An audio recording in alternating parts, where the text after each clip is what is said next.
우리가 신앙생활을 하면서 가장 중요한 요소라고 꼽으라고 하면 한 세 가지를 꼽으라고 하면 가장 크게는 말씀, 기도, 찬송일 것입니다.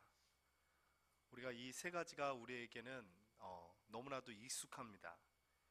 그런데 막상 기도가 무엇인가라고 물어보면 참 대답하기가 곤란할 때가 있어요. 왜냐하면 사람들마다 본인들이 가지고 있는 기도에 대한 생각이 조금씩 다 다르기 때문입니다. 어떤 분에게는 기도의 정의가 호흡일 수 있고요, 또 어떤 분에게는 생명일 수 있습니다. 또 우리가 자주 쓰는 기도의 정의가 대화일 수 있습니다. 그런데 이런 정의에 따라서 내가 어떤 정의를 가지고 그 기도를 하느냐에 따라서 기도의 방법도 달라지게 되어 있습니다. 우리가 만약에 생명이라고 한다면 기도는 죽기 살기로 해야 되겠구나, 이런 생각을 할 수가 있고요. 호흡이라고 한다면 끊어지지 않도록, 호흡은 끊어지면 죽으니까 끊어지지 않도록 열심히 기도해야겠죠. 또한 대화라고 한다면 서로 대화하듯이 서로 말을 주고받으면서 이야기를 할 것입니다.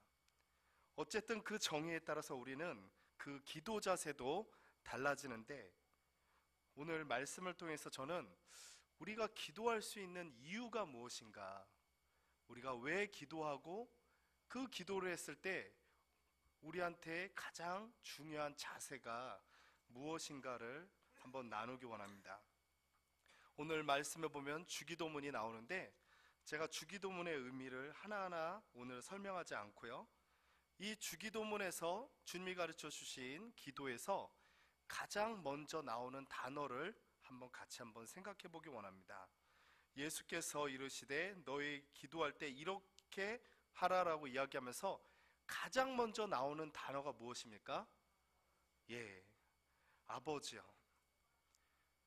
하나님을 아버지라고 부를 수 있는 거, 이게 이제 기도에 있어서 가장 중요한 자세인데요, 이것이 이스라엘 백성들한테는 사실 쉬운 익숙한 표현법은 아닙니다. 왜냐하면 예수님께서 하나님을 아버지로, 아버지께서 일하시니 나도 일한다, 이런 말씀을 하셨다가 신성모독죄로 죽임을 당할 뻔했던 것이 있습니다. 그런데 보면 구약 성경에도 하나님께서 이스라엘 백성의 아버지 되신다라고 많이 이야기하고 있습니다. 호세아서 11장 1절에 보면 이스라엘이 어렸을 때 내가 사랑하여 내 아들을 애굽에서 불러내었거늘, 이런 표현 말고도 시편에서도 수많은 표현들이 하나님께서 우리를 내 아들이라, 오늘 내가 너를 낳았도다, 이런 하나님께서 이스라엘 백성을 향한 그런 아들을 표현, 그래서 아버지와 아들과의 관계로서 표현하는 것들이 참 많이 있습니다. 그럼에도 불구하고 이스라엘 백성들은 하나님을 아버지로 두기보다는 전능하신 하나님, 또한 구원자 하나님, 이런 우리와 함께 동행하시면서 우리의 원수를 무찔러 주신 하나님, 어떻게 보면 웅장하고 위대하고 힘있고 능력 있지만 때로는 그 하나님이 나하고는 거리가 멀게 느껴질 수 있는 그런 하나님입니다.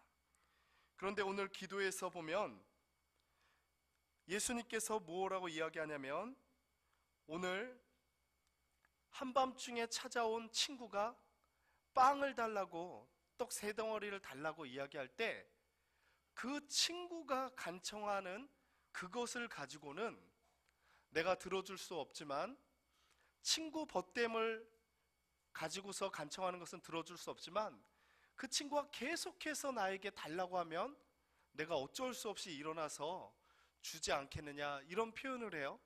그러면 우리가 이거를 본문만 읽고 이렇게 생각할 수 있어요. 기도는 단순하게 우리가 간절하게 매달리는 것이 해결의 열쇠다, 이렇게 생각할 수가 있습니다. 그런데 더 뒤에 보면 뭐라고 말씀하시냐면, 주님께서 13절에 보면 너희가 악할지라도 좋은 것을 자식에게 줄 줄 알거든 하물며 너희 하늘 아버지께서 구하는 자에게 성령을 주시지 않겠느냐. 하물며라는 단어를 씁니다. 그러니까 우리가 생각할 때 기도의 간절함도 중요하지만 더 중요한 것은 뭐냐면 하나님과 내가 어떤 관계에 있느냐, 이것이 우리가 기도할 수 있는 이유이고, 우리가 기도했을 때 하나님께서 우리의 기도를 들으실 거라는 확신을 갖는 근거가 되는 것입니다. 예전에 어떤 목사님이 이런 간증을 하시더라고요. 자식이 굉장히 성적을 이렇게 안 좋게 이렇게 받아갖고 온 거예요. 그래서 그 성적을 보면서 야, 이놈의 자식아, 그것도 성적이라고 이것도 받아갖고 왔느냐 하면서 혼내려고 하는데 차마 그것을 참았대요. 근데 이제 그 아들이 조금 있다가 정말 아버지를 보면서 천연덕스럽게 아빠, 저 뭐 좀 사야 되는데 돈 좀 주세요, 그러더래요. 그래서 그 아버지가 너무 어이가 없어갖고 야, 너는 어떻게 그렇게 뻔뻔할 수가 있냐, 이렇게 입에서 입 밖에서 이야기하고 싶은데 그 아들이 그 아버지를 너무나도 말똥말똥 쳐다보면서 마치 이렇게 이야기하는 것 같답니다. 아버지잖아요, 아빠잖아요, 아니 그럴 거면 왜 낳았어요? 이렇게 이야기를 하는 것 같더래요. 이렇게 너무나도 말똥말똥 그 아버지를 쳐다보는 그 눈이. 그런데 거기서 그 목사님이 깨달았다고 해요. 아, 내가 이 아들이 사랑스러워서, 뭐 이 아들이 성적을 잘 맞아와서 그러면 좀 더 줄 수는 있겠죠. 그러나 이 아이가 내 아들이기 때문에 내가 이 아이의 요구를 들어주는 거구나. 우리가 하나님 앞에 기도할 때 우리가 좀 더 바르게 살면 좋겠죠. 좀 더 하나님이 원하는 대로 살면 좋겠죠. 그러나 하나님께서 우리에게 우리의 기도를 들으시는 데에는 우리의 행위보다 더 앞서는 것은요, 바로 하나님이 우리 아버지 된다는 사실입니다. 그러기 때문에 우리의 기도를 들으시는 거예요. 그 아버지 하나님과 내가 어떤 관계에 있냐에 따라서 그것을 바로 알았을 때 9절과 10절을 우리가 믿고 구할 수 있게 되는 것입니다. 9절 10절 우리 너무나도 잘 아는 말씀인데 같이 한번 읽어보도록 하겠습니다. 내가 또 너희에게 이르노니 구하라 그러면 너희에게 주실 것이요, 찾으라 그러면 찾아낼 것이요, 문을 두드리라 그러면 너희에게 열릴 것이니 구하는 이마다 받을 것이요, 찾는 이는 찾아낼 것이요, 두드리는 이에게는 열릴 것이니라. 아멘.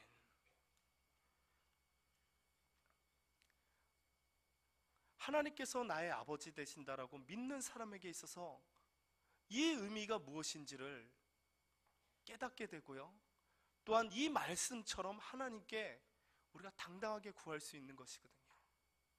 비록 우리가 하나님 앞에 우리의 행위가 부족할 때 사실 죄책감은 들어요. 왜냐하면 아버지 뜻대로 못 사는 아들이 분명히 그 마음속에 아버지한테 미안한 마음이 들죠. 그렇다고 해서 그 아버지에게 뭐 이제부터 아버지 말 안 들었으니까 제가 밥을, 아버지가 주시는 밥을 아예 안 먹겠습니다, 이러지 않잖아요. 아버지와 아들 관계이기 때문에 그 다음 것도 우리가 구할 수 있는 것입니다. 그런데 하나님이 어떤 분인가를 바로 아는 게 참으로 신앙생활할 때 중요합니다. 그런데 그 하나님 아버지에 대한 바른 아버지상이 많은 면에서는 우리가 우리의 육신의 아버지를 어떻게 바라보느냐와 많은 면에서 연관이 됩니다. 그래서 우리의 육신의 아버지가 폭력적이고 때로는 작은 것에 분노하시고 또한 가정을 돌보지 않고 내가 잘못하면 꾸짖고 바로 채찍질하고 바로 잘못을 지적하고 본인의 방식으로 일방적으로 끌고 갈 때 그런 사람에게 있어서 자녀들은요 어떤 생각을 갖냐면 하나님도 그런 게 아닌가 이런 불안한 마음을 갖습니다. 그런데 나의 육신의 아버지가 건강하고 정말 나를 진심으로 건강하게 사랑해주고 나의 연약함을 인정해주면서 격려해주면 아, 하나님도 그런가 보다. 내가 잘못했다, 비록 잘못했지만 내가 하나님께 가서 내 잘못을 이야기해야 되겠다. 우리의 육신의 아버지의 상에 따라서 우리가 바라보는 하나님 아버지 상도 우리가 인간인지라 그렇게 달라질 수 있다는 것입니다. 그런데 오늘 하나님께서는 성경에서 뭐라고 말씀하시냐면 하나님께서는 어떤 분인가를 보여주고 있는데 그것이 11절, 12절, 13절입니다. 제가 읽어드리도록 하겠습니다.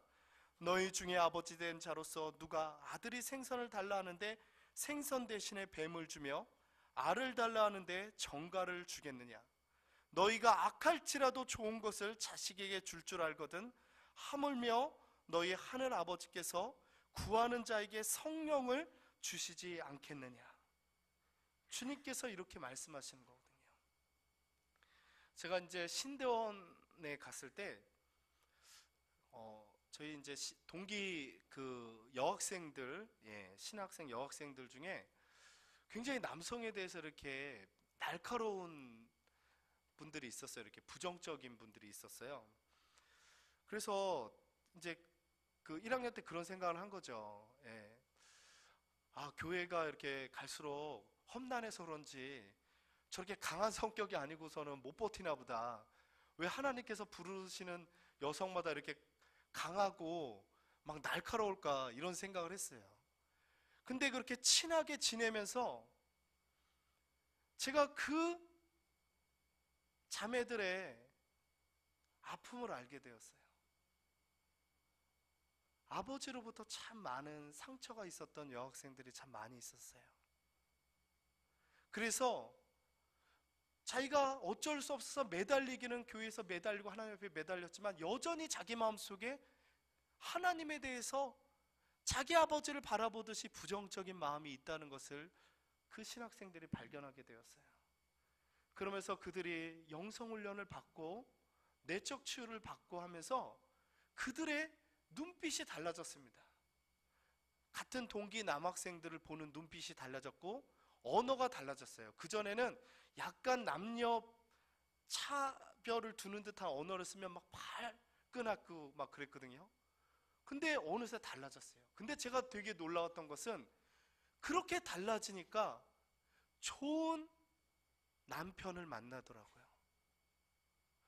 그 사람이 갖고 있는 상처가 다 한 번에 치유되지 않잖아요. 그런데 그것을 하나님께 기도하면서 그렇게 하니까 하나님에 대한 시각이 달라지고 또한 남자에 대한 시각이 달라지고 그러면서 남편 될 사람 그를 보는 눈이 달라지는 거예요. 그러고 나서는 제가 몇 년 지나고 난 뒤에 그 동기를 만나는데 너무나도 마음이 건강해지고 평안해지고 제가 그것을 보면서 우리에게 있어서 이 육신의 아버지 상이 참 중요하구나. 그것이 하나님 아버지를 바라보는 때로는 표대가 되는구나. 그러나 비록 우리의 아버지 상이 우리가 원하는 대로 우리가 바라는 대로 그렇지 않다 할지라도 우리는 객관적으로 말씀을 통해서 하나님 아버지에 대해서 바로 하는 것이 중요합니다. 하나님께서 말씀하십니다. 악한 부모라 할지라도 정말 아들이 달라고 하는 대로 주는데 하늘에 계신 하나님 아버지께서 너희가 구하는 것을 주지 않겠느냐. 근데 여기서 구하는 것을 주지 않겠냐 하면서 무엇을 주신다라고 말씀하고 계십니까? 무엇을? 무엇을 주신다고요? 여러분, 성령을 받는다는 것이 무엇입니까? 제가 말씀 주면서 고민을 많이 했어요. 분명히 성령은 삼위일체 되신 하나님인데 하나님은 원래 계셨고 뭘 특별히 주실까? 하나님은 원래 주셨는데 성령을 주신다는 게 뭘까? 이게 고민을 많이 했어요. 그런데 예전에 제가 읽었던 한 글이 떠오르더라고요. 그것은 한 크리스마스 때마다 그 장난감 사장님께서 늘 고아원에 이렇게 방문하셨어요. 그 해 동안에 팔리지 않고 남았던 재고를, 장난감을 가지고 고아원에 방문한 거예요. 그러니까 아이들이 얼마나 그 사장님 보면서 좋아했겠습니까? 막 저마다 막 다리 붙들고 막 하면서 너무나도 좋아하는 거예요. 장난감 하나 더 받으려고. 근데 하나이만 유독 그 사장님이 왔는데도 나오지가 않는 거예요. 그냥 방에서 그냥 쪼그리고 앉아 있는 거예요. 그래서 그 사장님이 가서 그 아이에게 물었습니다. 너는 장난감이 좋지 않니? 필요 없어? 그러니까 그 아이가 저는 장난감이 그렇게 필요가 없어요. 근데 근데 뭐 얘기해봐. 저는 사장님이 우리 아버지였으면 좋겠어요. 그 아이의 그 말이 성령을 우리에게 주신다라는 이 말, 구약성경 시대의 하나님은 참으로 멀리 느껴졌습니다. 하늘 멀리에 계신 듯한 하나님. 예수 그리스도는 우리에게 많은 사랑을 주셨고 우리를 위해서 십자가를 지셨습니다. 그러나 그 하나님은 역사상에 어쨌든 객관적으로 볼 때는 사라진 것 같은 느낌이 듭니다.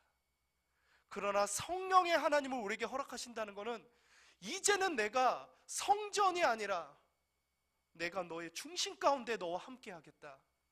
내가 너의 중심 가운데 하나님이 되겠다. 너의 모든 삶 가운데 내가 동행하겠다. 그 말씀이거든요. 우리가 그 하나님이 나하고 함께 계신다고 할 때 우리의 삶 속에 어떤 변화가 일어날까요? 사실 우리가 하나님보다는 하나님이 주시는 복에 대해서 우리가 많이 갈망할 때가 많습니다. 왜냐하면 복은 눈에 보이기 때문에.